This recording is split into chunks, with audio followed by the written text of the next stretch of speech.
by photo ops. I don't think anybody's ever had that opportunity to examine the difference between the Germans and the Italians. Both wonderful experience. I had the greatest time, but what an adventure. What a place to discover. They say travel broadens you. I think they mean the food. That's not bad. So here I am. I'm rested. I'm vital. I feel really good. And I'm so glad you're here. Now let's talk about meaningful things. Okay? All right. So what would you like to know? Right close to the mic. Oh, that almost much louder. So first I'd like to say that I'm a huge fan. Okay, you can say that. Say that twice. And my question would be, so since you were in more of like the original series of Star Trek, how do you like how things have gone so far with the new movies? Well, what an interesting question. Were I to say anything negative,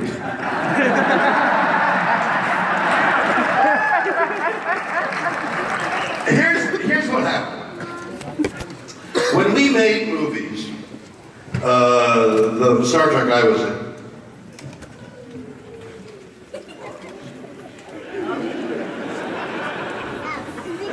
now we can get intimate. No, not that intimate, but intimate. When we made the movies, when I was in seven movies, for Star Trek, I even got to direct one of the movies, which was an enormous experience in my life. They gave us a budget of $30 million. Sounds like a lot of money, and it is a lot of money. Except movies cost $200 million and $300 million. So they gave us, and the reason they gave us $30 million was because every one of those movies made about $100 million.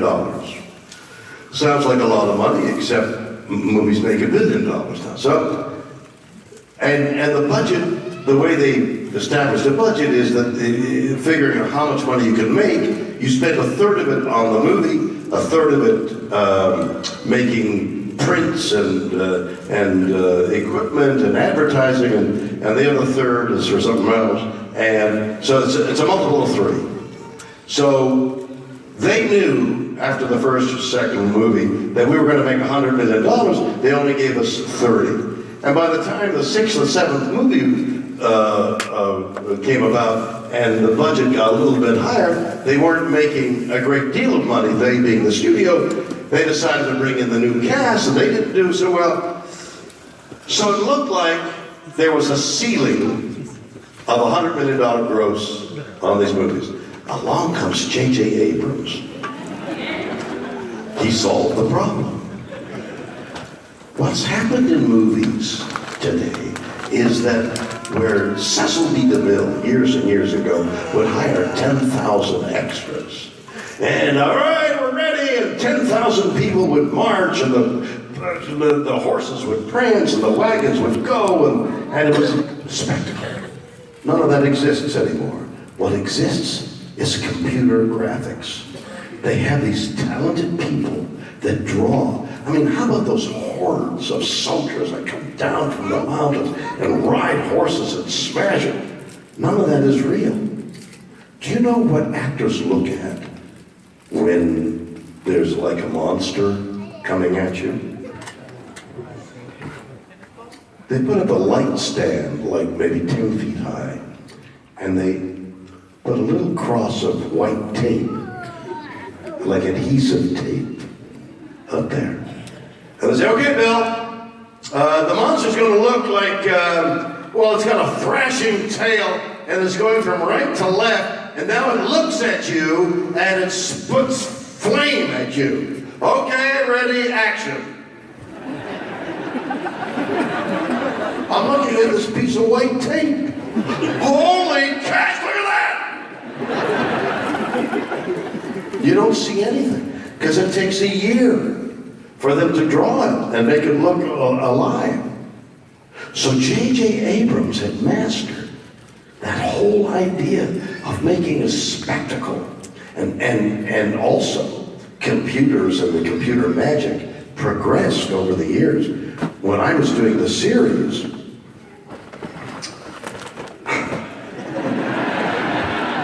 somebody would have a spaceship and go, and you go, wow, look at that spaceship go. And you could see the wires. But it didn't matter, and sometimes, because the stories were good. I mean, they helped you, the stories. So you forgave the wires, and every time you slammed the door, the set would go. Or sometimes the doors didn't open. You know, when the doors would open, because there was a guy behind the set, and you rehearsed it. All right, you guys, Zulu, you have the call. And I'd walk off, and the doors would open. That got boring for the guy behind the door. So a little drink now and then, just to soothe his nerves. And then as his nerves got soothed, he'd fall asleep. And I'd say, all right, Zulu, you've got the call. And I'd walk up, boom! I'd smash into the door. You can do that once or twice in a day. Then you get shot. You get like an animal. If you beat a horse or beat a dog, they get, what are you going to do me? So I got to where I got to the doors. I'd go up to the doors and I'd wait.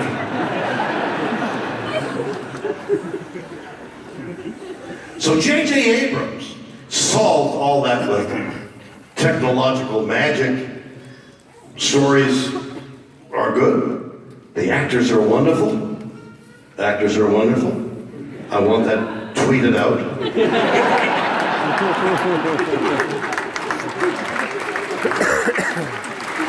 And the movies make money, and the new one's coming out. Who went? Somebody was on a microphone went woo. Oh, you did, right? That was you, woo. I figured it was you. If I had been asked by the police, who did that woo? I would say it was that girl who did the woo. That's right. Your moment in the sun. Isn't it great? Okay. You happy? I'm thrilled. Wow, that was easy. All right. What's your question? How are you doing? Say that again. I'm fine, how are you? Yeah, you did both things at once. That's incredible. What about you? Hello? Hello? Welcome to Orlando. What? You know what would be easier instead of like bending over or lowering your thing? Raise the bloody mic. There you go. Now, see? It's It would called be easier if I just came up there with you. technological. What? It would be easier if I just came up there with you. You want to come up here with me? No. It's a trap. It's a trap. Are you kidding? I was in Australia doing a one-man show in Australia, and somebody who was far less intelligent than you was screaming in the audience, let's try to put the cigarette. Why, just be quiet this way. A sitting American don't want to come up there. No, don't, you can't come up. He walks up the aisle. And I'm like, I've got a chair here. So I said, no, all right, that's far enough. Yeah, I can't get up on stage. Don't get up on stage. You know, police have a commanding presence. That's their job. Attention!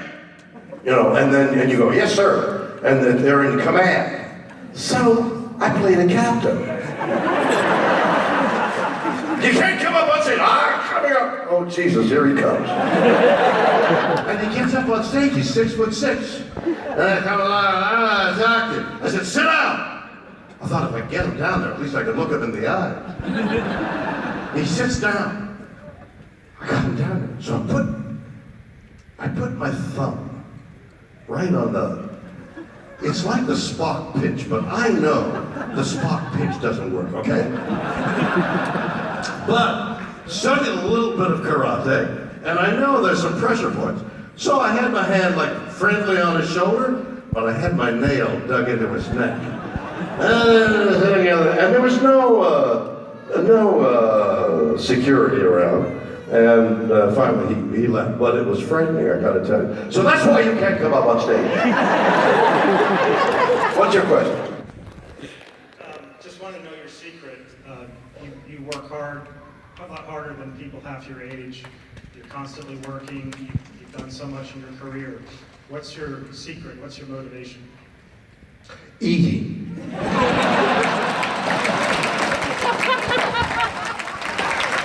And that roof over the head, really fun when it rains. No,